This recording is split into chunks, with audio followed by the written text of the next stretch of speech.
Welcome to the Steady On Stronger Together podcast. I am your host, Angie Bauman. I first heard the voice of Grace P. Cho during a virtual writers conference in the fall of 2020, when she began to talk about the voices she's battled in her head asking, "Who do you think you are?" and worrying about whether she would be discovered as unqualified. My eyes filled with tears because I could so relate. For me, it's part because I'm an abuse survivor. It's part because of the community I lived in when the abuse was made public stood in support of the abuser. It's part because as a pastor, I sometimes hear challenge around answering a call that some believe is reserved only for men. For you, it's likely other things. But the things that tempt us to make ourselves small and silent are real, and they are silencing our voices. This conversation with Grace was challenging for me. And if you've ever been called to speak up and struggled to do so, it may be challenging for you as well. But it's important. And I invite you to hear from Grace with a heart that is open to the movement of the Holy Spirit. Let's listen in. Hello, Steady On community, and welcome to this Stronger Together conversation. I'm your host, Angie Bauman, and I am here today with Grace P. Cho. Welcome, Grace. Thank you so much for spending time with us today. I'm so glad to be here. We are going to talk about imposter syndrome, which I don't know if you know what that means, guys. We're going to talk about what it means. I didn't really not understand what it meant until the first time that I heard Grace speak at a Flourish Writers conference. She was one of the presenters there. And really that conference was about writing and finding your voice in writing. And your presentation was about like being confident as a leader, as a woman in leadership. And you started, just a little section of that talk was about imposter syndrome. And as I've shared with you already, when you were talking about that, I wept because there was something in my heart that just was so connected to how you were explaining that, and something that I feel like I've carried for a long time as a woman in ministry, especially. And so I invited Grace on to have this conversation with me, and I've been so excited that you have said yes about that. And before we dive into it, will you tell us just a little bit about yourself and your family, kind of your ministry, what you're doing right now? Sure. I'm so excited to talk about this. It's a topic that's dear to my heart, and I love writers and I love those in ministry. So two of the most special things of my life that I get to talk to you about. So I'm Grace. I live in California. I'm married to my husband, who was once a chef and now is an engineer. And that is a huge story in and of its own of how we came through that and changed our lives, really, from what we thought it was going to be. And even my own life, I was a pastor, and now I'm a writer and editor. So much of my life is centered around not only writing for facing imposter syndrome myself, but also coaching and helping other writers face their imposter syndrome and make their writing the best it can be. I say that I'm kind of like a doula for words, helping people birth their stories, their words in a way that is best understood, or in a way that is the most excellent way that they can.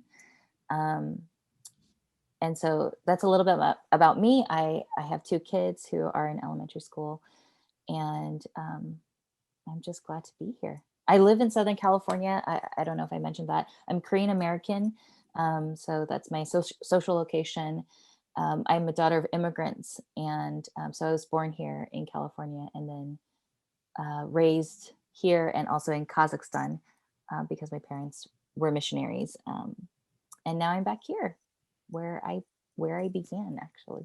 Would you just kind of put some words around a definition for imposter syndrome for us?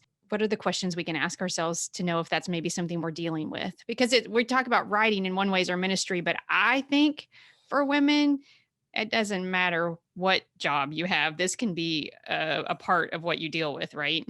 Yeah. A little bit more about imposter syndrome. This is not, I'm putting together a definition as I've learned about it, but just the idea of doubting your skills, your place, and being afraid that you will be found out to be an imposter, to be a fraud, that you actually weren't qualified. Even if you may have the qualifications, just feeling as though other people may see you as a fraud, as an imposter. So oftentimes, or you might even think, one of the ways is one, asking yourself, who do you think you are? Another one could be questioning whether you got to where you're at because of some outside force that helped you get there. That's how I felt about writing. That's how I felt about pastoral ministry of, oh, well, just God made the way. And even that, even though it was true, it didn't help me necessarily feel confident that I'm qualified to be in this place. So imposter syndrome can come from all different places, but really feeling that within yourself, you are not qualified to be who you actually are. Not even who you're supposed to be, but just who you actually are. Yeah, it's been interesting for me because in times with the Lord, I can be very clear and very peaceful about his direction for my life. And then I step foot into the world trying to act out that calling, if you will. Mm-hmm. And all of a sudden, I'm hit with all of these doubts, and I'm scanning the face of the crowd for the person who doesn't approve. And I'm wondering if I'm offensive simply because I am. And I struggle with words like powerful, Mm-hmm. called, strong. Like I shy away from those words. And so I resonate so much with what you're saying because I really do believe in the essence of who I am, that this is how I'm Yeah. created. This is what I'm called to do. And yet I apologize for it Mm-hmm. in the way that I approach trying to do it, Yeah. and so I think that's it, and that's that tension, right? Of living out what you believe is true. Yeah. Yeah, about yourself and about your calling for sure. Yeah. So, one of the things that I struggle with is seeking affirmation in others, right? Like, tell me I'm okay. Tell me it's okay that I'm here, or tell me it's okay that I'm doing this. And I think that's a Mm-hmm. part of trying to overcome this imposter syndrome. Like, I feel this Mm-hmm. way. Who do you think I Mm-hmm. am? So, you Mm-hmm. tell me it's okay that I'm doing Exactly. it, right? Mm-hmm. And so, I believe somehow that will make me qualified. And so, can you help us, like, if somebody else is struggling with that? What's the truth that you've been able to speak to that lie if you've dealt with it also? Remembering what God told you in that moment. So, especially maybe in both our stories, this idea of we felt called, we felt confident, maybe within the context of in our relationship with God. But when we would, take our being out into the world, then we'd start to feel, the holes in ourselves, The whether or not. pushback. Can I say it that way? Right? Yes, Like there's yes, pushback. Yeah. yes. And in some ways, when will that not happen? Right? Like when we feel called to a place, oftentimes we will get pushback. And so it may not even be about imposter syndrome, but it's all of a sudden the outside forces are making us question, even though we may not have felt that before, are starting to make us question that. So how do we face that? Part of it is remembering that moment that God called you to that thing, or um, that occupation, or that career. For me, it was really coming back to this moment. I'll never forget. It was at the end of a conference. And at the end of this particular women's conference, they always have a moment of, okay, now what is God calling you to do next? What's the Next. next right thing? Mm-hmm. And so we were supposed to write it on some sort of thing that they had passed out. And I was like, Lord, I just sat there in the back of the room because I was serving. And I was like, Lord, what do you want me to write on this thing? And I said, surely not the word right. Mm. I already put that, I already prefaced it for God. Surely not that, right? And then it was as if I was standing in front of the burning bush. I truly had like a Moses moment of God in a very loving way saying, how many times Yeah. do I have to say that? Yeah. Right? It Mm. felt a little bit like a rebuke, but like a parent who's Yeah. so wanting you to finally see, this is exactly what I've called you to do. I can see it for myself. It's already in you. I've already done the work to prepare you. And all you have to do is open the laptop and start, Mhm. put your hands on the keys, and start typing. And I'll never forget that moment because I'll always come back to that Yeah. of, okay, if I ever doubt myself again. And, for me, it took me a long time to say I'm a writer. I Mhm. used to say for a while, oh, I write Mhm. in a very minimizing way. And because part of it was I was afraid that people would take me seriously. I was believing I was an imposter. And I wanted to maybe beat the other person to the punch of like, oh, yeah, yeah, you don't even have to say I'm not qualified because I know I'm not Yeah. qualified. Right. And so remembering what the word was that God had told you. And then actually, some of it just comes from uh, doing the next thing that God put in front of you, the very small thing that maybe no one will see, but doing that one step of obedience of saying, okay, Lord, if it doesn't feel like it, but if what you're saying is true, then I'm going to take the first step and the next step and the next step. And I can be faithful to that. It's just between you and me. And I think it puts the big calling word into bite-sized pieces of, okay, I can do that one thing. Sure, I can, um, you know, get a website in my name. Mm. Okay. I can invest, $5 or so in going for a coffee and sitting with my laptop open. Okay, maybe I'll, take this course that was offered by a friend or someone I know that doesn't seem like a big deal. So these little steps that eventually take us to the place where we can say, oh, I see all along actually.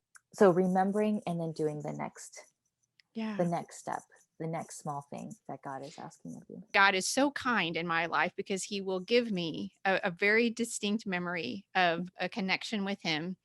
And sometimes I almost like don't like it because I know that means the road ahead is a little rocky because I'm going to need it. Do you know what I mean? And he's like, you're going to need this. So hang on to it. But it's so kind of him to do that because it is what sustains me in Mhm, in those moments of, this doesn't feel good. This is hard. mhm, I don't know if I'm confused. This doesn't feel like the right direction, whatever. And you can go back to that moment and say how serious he was about this direction for you because he gave you that understanding that this is exactly the right path for you. mhm, One of the things that I also do, I know about this, my instinct, I know this about myself, is often to pull back and not take up too much space, which I think goes mhm. along with this also, right? I will do this, but I'll do it with apology. So you'll be less angry that I'm doing it. Like I'm Totally. self aware, but Yeah. I still struggle with it, right? What are some steps that we can take maybe to use our gifts with less apology? I think a practical thing, this sounds maybe too hard, but to catch, I started to hear more often when I say sorry. Oh, To be even next level aware yeah. of listening to our voices. And how many times did we just say sorry right now? And once I started to pay attention to how often I actually said sorry, then I had to ask the next question of, was that really something I should be sorry for? Mhm. And when I realized that most of the times when I say sorry, Mhm. even when, I started seeing people post of, instead of saying sorry for being late, right, to say thank you for waiting for me or thank you for your patience, the reframing Mhm. of not I don't think it's shirking responsibility, but it's fighting against this instinct, particularly in women, to apologize for ourselves, for just being, for existing. And so once I started paying attention to that, I had to question myself of why I'm actually saying sorry. And then to go back and say, that's not something to be sorry for. So when I can feel it, then I started to pay attention. I can almost sense it right before it's about to come out that I'm about to apologize for myself, and to swallow that and to say, Mm. like, all right, that was awkward. I usually would have followed that up with I don't a have anything sorry, to say right? right Yeah. now because my knee jerk reaction is sorry. And then I'm like, yes, right. And it does Yeah. feel, I think, I don't Mhm. know if it feels awkward for the other person, but it Mhm. definitely felt awkward Sure. inside me because I wasn't apologizing for Mhm. just being and existing. And being present fully as myself. And so even being uncomfortable, like being okay with feeling uncomfortable, because once you start to, I will say, once you start to become more confident, um, people who knew you as small are not going to like it, right? Because they used to take up more space in your life or in your words or in your social circles. And all of a sudden, as you're, Mm. standing taller, putting your shoulders back and taking up more space, they feel crowded, or their opinions feel crowded. So I want our listeners to know that you will probably get pushback, even from your most loved people. You will get pushback, and it doesn't even have to be about calling or about writing. It could just be you gave your opinion about something that normally you would let pass, and they're gonna notice that. And so So let's talk about the pushback for just a second then, because if we're struggling with this anyway, right? As mhm, I've grown a lot in this area, but I still have much growth to do. But if we're struggling anyway and we take that step, right, and we don't say I'm sorry, or we say actually this is what I think about this, or I'm going to try this even though it's new for me in this, step out in this, and then we feel that pushback, mhm. how do we stay right there? And not just say, "Oh, that was a bad idea," right? And fall back into old habits. One thing I teach my mentees, and I was taught this from a friend, who has been a leader so confidently in her life longer than I have. I feel like, um, and she was taught this probably by her mentor. But this idea of reps, like when you're exercising and you're Yeah. doing 10 reps of something, and I started to look at every one of those incidences where I'm showing up fully or speaking or writing. And when there's that awkward pause, or even if I did say sorry, Mhm. even if I didn't want to, but sorry came out of my mouth, or I didn't even notice and sorry came out of my mouth, um, I just marked it as like a kind of like a tally mark. Okay, that was practice. I recognize now. I look Yeah. back. Apologize when I didn't have to, and then seeing them as reps kind of took away the shame Yeah. aspect of that, of like, man, I fell again on my face, and I apologize. I didn't mean to. It Yeah. wasn't anyone's fault. But so recognizing, like, okay, I'm learning, Yeah. I'm growing, and having a perspective of ourselves of we don't have to arrive Yeah. at some point in time. Just because we recognize and are aware of it, it doesn't mean that the next time we face it, we're, going to Yeah. be better already. Right. So We've grown up overnight. Mhm. I Yeah. wish, I Mhm. wish. Yeah. We would be amazing. Well, yeah, even more so than we are. Exactly, exactly. But recognizing that even in that painful process of growing up, that there is I felt nearer to God each time. Each time I had to do a Oh, rep yeah. of God, you are, you really are who you said you are, right? You really did call me to do this, so it's on you. Even that idea of like, Lord, you are training me, so okay, I did my best. Next, going on to the next time, I'm still trusting you to equip me. I'm still going to do my part in preparing myself, and so on and so forth. And the more tally marks I made and saw it as reps for my growth, um, the less shame I felt, um, especially self-inflicted shame. But also, I was able to create um, some sort of, not tough skin, but some sort of, how do we call it? Like I felt stronger Yeah. within, right? I wasn't Yes. defending myself, but just feeling more fully myself, something like that. Yes. Like Yeah. you're steeled together, you're grounded, um, because you know that you're doing the thing that God is calling you to do. Yes. One of the things that's helped me so much, I don't know if you're familiar with or appreciate the work of Brene Brown, but she talks about knowing your values and living in your values. And I did some work around that to identify kind of my top two values, which for me are love and authenticity. Mm. And so one of the practices that I have when I get pushback or when something goes wrong or whatever, I ask myself, right? Or even I do this sometimes if I know I'm going into something that could be challenging. Mm-hmm. Am I living by and living in my values? And if I am, then I have to be willing, right? Or it will be easier to take also whatever might come at me or whatever might don't go up, because I can stand firm in the things that are most important to me. I have done or lived out or lived by. And that's something that helps me a great deal with what you're talking about, is knowing those things about myself and taking the time to ask myself, because it could be hard or it could hurt or Right. it could have been disappointing or whatever. But if I was true to my values, then I can, as you say, stand strong and Yeah. in that. Yeah. I was totally thinking about Brene Brown, how she Yeah. says, strong back, soft front, Soft. Yes. or so, right, Yes. something like that. Yes. Yeah. And I think that's what I learned over time, especially because we don't want to be hardened. Right. Being hardened doesn't allow us to hear the voice of God or to be moved by the Spirit. But when we have a strong back and we're grounded in our identity in Christ, not only as beloved children, but also in our callings or in calling is such a hard word for me sometimes, because I know it can get convoluted and people feel like, what is my calling? Let's just say whatever it is that God is asking you to do next or do Yeah. right now in this time. Yeah.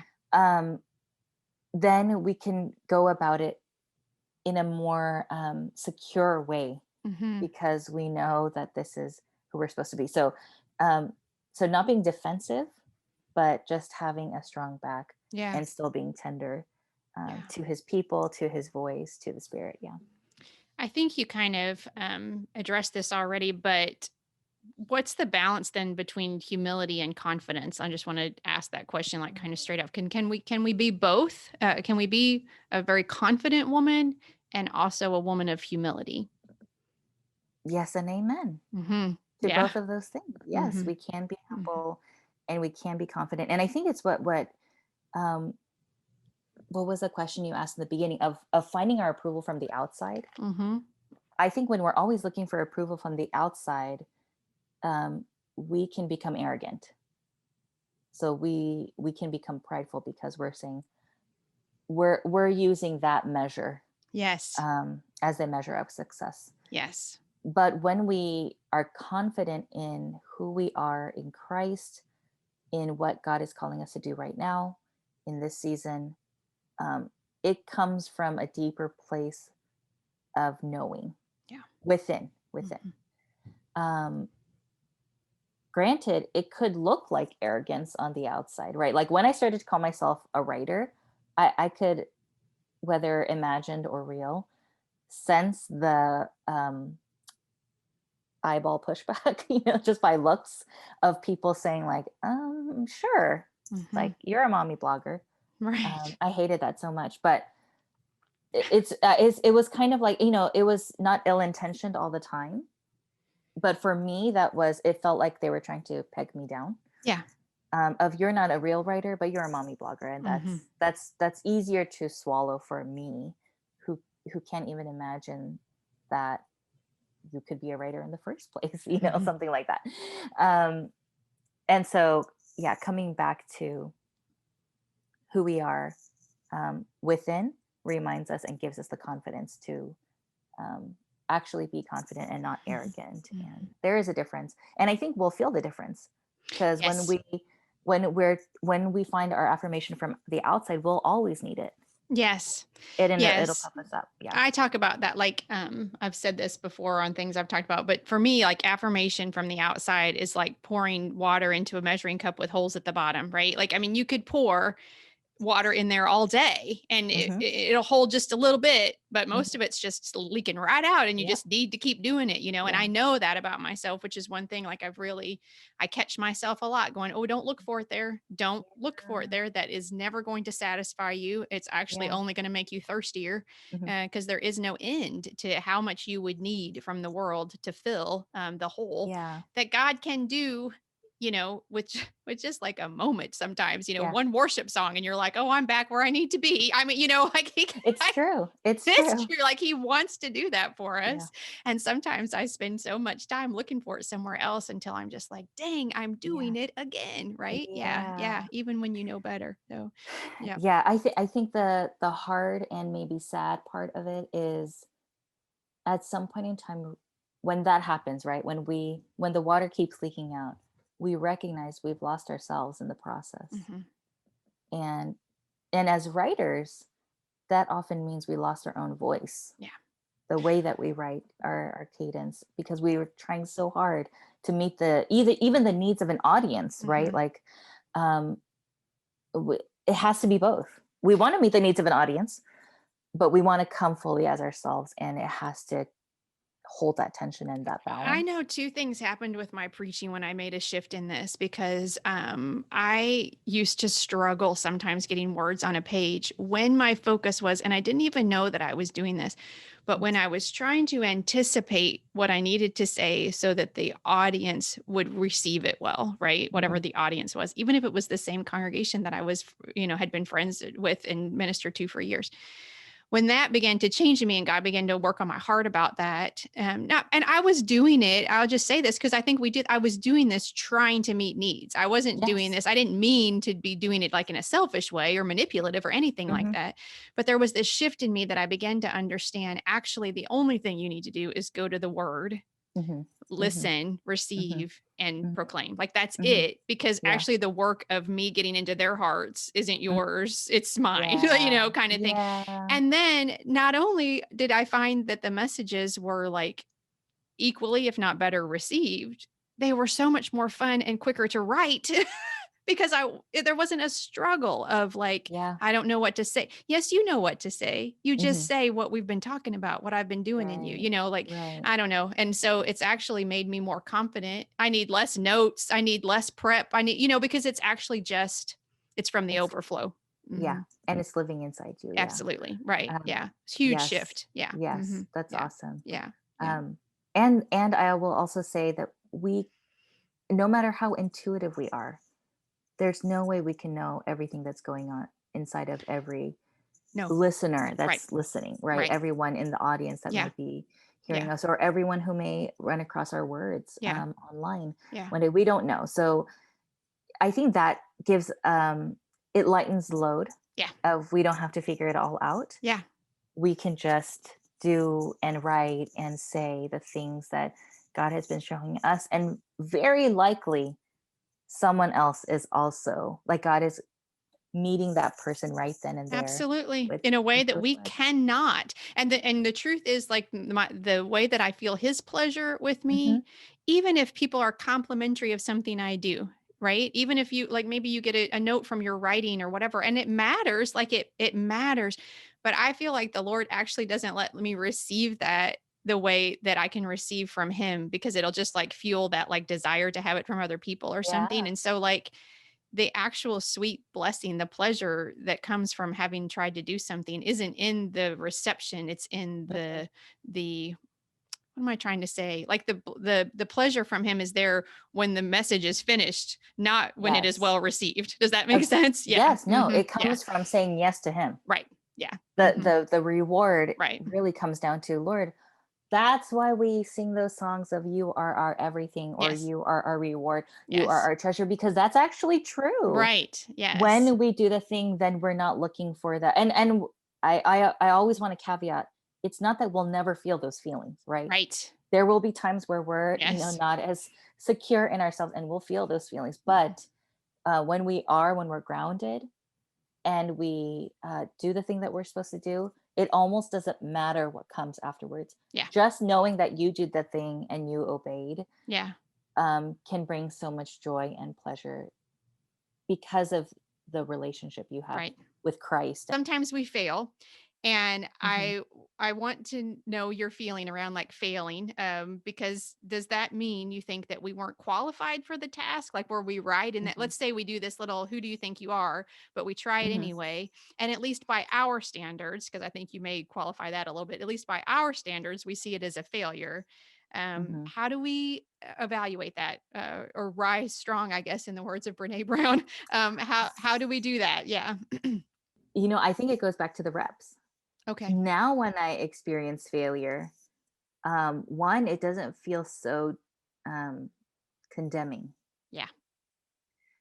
because of this idea of reps. So, one, I go into, let's say, a speaking event. Now I go into a speaking event feeling more free.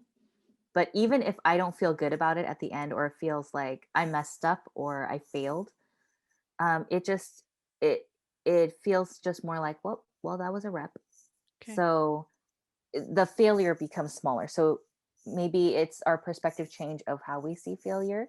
Hmm. Um, that's one thing. Yeah. When we get the rejection, let's say you submitted your work somewhere, um, and you were rejected, or like you were saying, you spoke something into a crowd and there's zero response, or even worse, people get up and walk out. And we all Yikes. can, right? We can all see that maybe we can call it a failure, right? Hmm. What do we do then?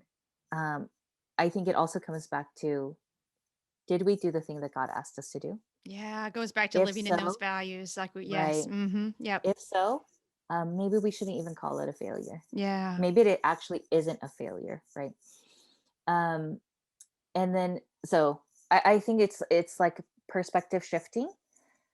And then the last thing, when it truly does feel like a failure, it is a failure on all accounts, to sit and grieve that, right? Because it's Mm, painful. yeah. And to not you don't even have to do the perspective shifting. I think in that moment, when you recognize, especially a rejection letter, let's say your words got rejected, it's very clear, they're not taking your work. um, to take that and say, uh, I feel sad, um, I feel like a fraud, to face all those feelings in real time, um, and then to try again. I want us to look at failure. It's hard to see it as a friend, or to see it as a Yeah. companion on our journey. But I really do think, maybe not as a friend, that feels so intimate, but maybe they're a companion. They're Hmm. they're along with us on the journey. And so, um, to not use that as a way to condemn ourselves, but to see those moments as an invitation for blank Yeah. time with the Right. Lord, trying again, of reframing our mindset about imposter syndrome, about Yes. ourselves. So that's how I'm trying to see more, um, I when had, yeah, when I go fail. ahead. Yeah. I had a mentor one time that talked about how when you get like a rejection, or when you get negative feedback, whatever the case may be, from that, what do you receive and what do you not receive? Like, is there something in this, right, that has a negative truth, something I can learn, how I can grow, or is there some of it that's just like kind of meanness, or this part I receive, Yeah. through the work of the Holy Spirit in me, like, okay, I can learn from that. And Mhm. this is just not, I'm not going to, because this attacks like my core of who I am, or, Yes, yeah. And I'm not going to receive those things. Yeah. that's good. There's a distinction in there. We Yeah. can weave out and tease out Yes. what is actually happening Yes. when we Yes. when we fail, or when we get Yeah. rejected. This is That's an good. attack that says, you're bad or something. And Yeah, this is exactly. a place that invites growth, like seriously, Yeah. and that those feel very different to me, Hmm. is, yeah. Hmm. So before I let you go, this has been so wonderful. So many nuggets of truth. Before I let you go, I always like to close on this question. Is there something right now that you're either like listening to, music, podcast, watching, reading, anything on your nightstand that you want to read, anything like that, that's just something that's keeping you connected with God? Two things I'm reading right now. One is Minor Feelings by Cathy. I'm also taking a class, and we're going through a book called, I Bring the Voices of My People, by Dr. Chanequa Walker Barnes. And wow, it is so rich of seeing the conversation and the work of racial reconciliation Okay. from, um, a womanist point of view. So who are the voices we're listening to in the church and in this conversation, and in the work, not just the conversation, but in the work of racial reconciliation? Who are we being led by? And the intersectionality of being, for her, a Black woman, uh, and she's a scholar, and she's a woman of faith. And so I could, even though I'm not a Black woman, even though I'm Korean American, she gave words. Mm. So she gave me so much language to say, I thought, this was Mm-hmm. just my own weird experience, or I'm crazy, right? Yeah. Sometimes I think women say that often, like, Oh, yes. we claim craziness for Mm. ourselves as if that's just a woman's thing. Yeah. I don't like it. I don't like it. Yeah. But I catch myself saying that, Yep. right? Mm-hmm. And so she's giving me, I'm in the middle of that too. She's giving me language Yeah. in a way that I never had language for, particularly when it comes to race and racial justice and racial reconciliation.